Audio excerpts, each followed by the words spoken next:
18 dialysis ہوتے ہیں جی. اور دوسرے نمبر پہ یہ ہے کہ جو 4 مشینیں ہماری پینڈنگ تھیں جی. وہ بھی ریاض فتح صاحب اور میڈم صاحبہ کی خصوصی کاوش سے ڈپارٹمنٹ کی طرف سے ہمیں موصول ہو گئی ہیں جی. اور ان کا انسٹالیشن پروسیس ابھی چل رہا ہے. جب وہ انسٹال ہو گئی تو ہمارے پاس ٹوٹل نمبر آف مشینز جو ہے 10 ہو جائیں گی اور ایک دن میں ڈائلیسس جو ہے وہ کم از کم 30 جو ہیں وہ ہوا کریں گے انشاءاللہ. اور یہ تو ہو گئی ڈائلیسس کی بات. اور جب ڈائلیسس کے پیشنٹ کے ہم نے ڈائلیسس سٹارٹ کیے تب ہمارے پاس پیشنٹس کی فائلز جمع ہونی شروع ہوئیں تو ہمیں اندازہ ہوا کہ ہمارے علاقے کے مریض جو ہیں وہ کتنی مشکلات سے دو چار تھے جو مختلف جگہوں پہ جا کر ڈائلیسس کروانے جاتے تھے اور اب الحمدللہ ان کو یہ سہولت اپنے ہی علاقے میں دستیاب ہے. جی. اسی طرح دوسرے نمبر پر میں کارڈیالوجی کی بات کرنا چاہوں گا. جس وقت ہمارے پاس سی سی یو نہیں تھا تو جو مریض آتے تھے جن کو کوئی دل کی تکلیف ہوتی تھی وہ ڈیفینیٹلی ایمرجنسی میں آتے تھے. اگر ہمیں سی جی پہ لگتا تھا کہ کارڈیک ایشو ہے تو ان کو فل فور فرسٹ ایڈ کے بعد ریفر کر دیا جاتا تھا کم از کم D H Q hospital Toba یا فیصل آباد. اب D H Q hospital Toba جو ہے وہ کمالیہ سے 35 کلومیٹر کے فاصلے پر ہے اور ڈیفینیٹلی جس وقت مریض ریفر ہوتا تھا 1122 کی ایمبولینس بعض اوقات ہوتی تھی, بعض اوقات ٹوبہ سے مریض کو لینے آنا ہوتا تھا. یعنی اس مریض کو فرسٹ ایڈ کے بعد جو کارڈیک ٹریٹمنٹ کے لیے کم از کم 1.5 سے 2 گھنٹے لگ جاتے تھے. اور روڈ کی کنڈیشن بھی آپ کو پتہ ہے کہ موٹر وے کی وجہ سے جو ہے وہ روڈ کے اوپر ٹریفک بہت زیادہ ہوتی ہے. خاص طور پہ آج کل کے موسم میں آپ کو گنے کی ٹرالیوں کا بھی پتہ ہے. تو اس کا مطلب یہ ہے کہ دل کے مریضوں کو تو فوری ٹریٹمنٹ ملنا بہت ناگزیر تھا ورنہ کئی قیمتی جانیں جو ہیں ان کا ضیاع ہو جاتا تھا. تو اب سی سی یو جو ہے اس میں الحمدللہ انہی احباب کی مدد سے جس میں ایم این اے صاحب, ایم پی اے صاحبہ اور علاقے کے مخیر حضرات جو ہیں میں الحمدللہ بڑے فخر سے کہہ سکتا ہوں کہ کمالیے کے یہ جو ہمارے بہت قیمتی احباب ہیں ان کی مدد سے جو ہے وہ علاقے کے لوگوں کو بہت فائدہ ہو رہا ہے. اور اب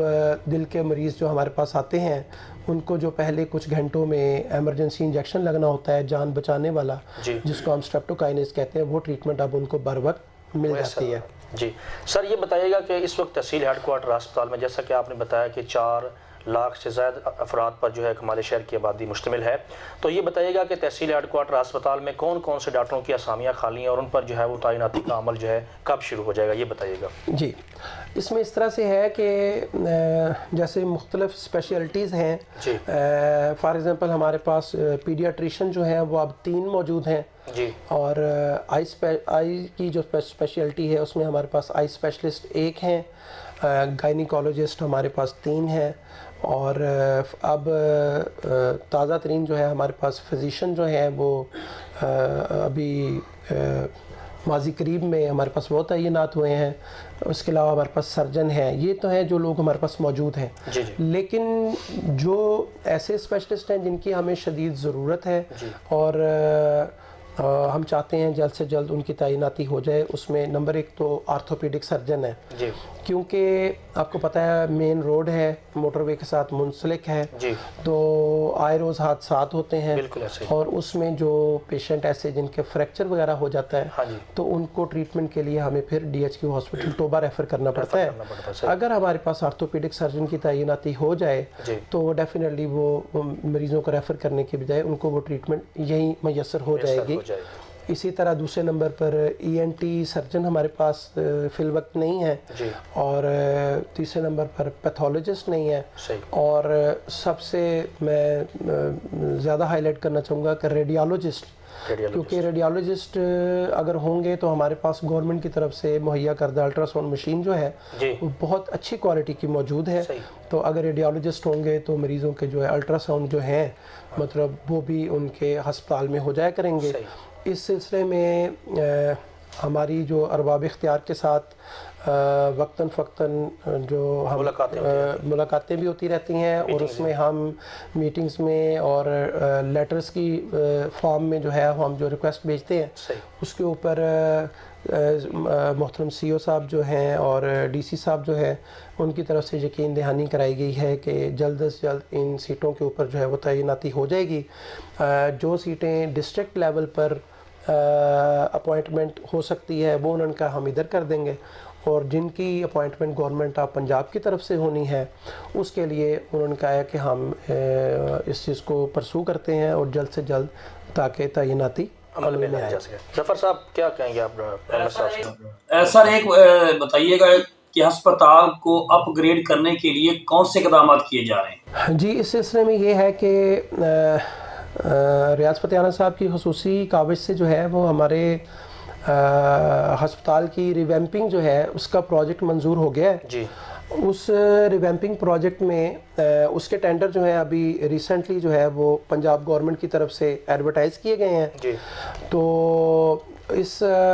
ایڈورٹائزمنٹ میں جو لوگ ٹینڈر ون کر کے آئیں گے اس کے بعد ہسپتال کی ریویمپنگ میں ایک تو جو روڈز ہیں یہ روڈز جو ہیں یہ میٹیلک روڈز بن جائیں گی جی۔ اور اس کے علاوہ ہمارے جو ڈپارٹمنٹس ہیں ان کی رینوویشن ہو جائے گی، اور پلس یہ ہے کہ جہاں جہاں ریپیئر اور مینٹیننس کی ضرورت ہے وہ بلاکس سارے جو ہیں وہ ان کی ریپیئر اور مینٹیننس بھی ہو جائے گی۔ زمین بھی خریدی اس کے لیے اور اچھا اس میں جی اس میں اس طرح سے ہے کہ ریاض فتح صاحب نے جو ہے وہ اس سال کی جو ADP اسکیم ہے اس اسکیم میں extension of THQ hospital Kamalia کے لیے انہوں نے 20 ملین فنڈز جو ہیں وہ ایلوکیٹ کروائے تھے، اور اس سلسلے میں ہسپتال کے ساتھ کچھ زمین جو ملحقہ ہے اس کے لیے جو ہماری ڈسٹرکٹ لینڈ کے ریلیٹڈ کمیٹی ہے جس کے ہیڈ DC صاحب ہیں ان کی سربراہی میں اس پر کام ہو رہا ہے، اور انشاءاللہ جلد جو ہے وہ ہسپتال کے لیے کافی ساری زمین جو ہے وہ اس کے لیے مل جائے گی اور اس میں پھر توسیع ہو سکے گی ہسپتال کی۔ ڈاکٹر صاحب یہ بتائیے گا یہ جو مریض آتے ہیں نا ہاسپٹل میں تو واپسی پہ ان کا یہ جو سٹینڈ کی پرچی ہے نا اس پہ جھگڑا کھڑا ہو جاتا ہے، اس پہ اویئرنیس کے حوالے سے آپ لوگوں کو شہریوں کو بتا دینا کہ یہ رقم کیوں چارج کی جاتی ہے، کس مد میں؟ ایک تو یہ ہے کہ آپ کو پتہ ہے کہ یہ جو ٹینڈر وغیرہ ہوتے ہیں یہ ہمیشہ گورنمنٹ کے نوٹیفیکیشنز اور گورنمنٹ کی ہدایات پہ فلوٹ ہوتے ہیں۔ کوئی دور ایسا آتا ہے جس میں گورنمنٹ کہتی ہے کہ ہسپتالوں میں اور پارکوں میں جو ہے وہ پارکنگ فیس جو ہے اس کو ختم کر دیا گیا ہے۔ جب ایسے ہوتا ہے تو پھر ہم یہ ٹینڈر نہیں کرتے اور یہ سارا فری ہو جاتا ہے،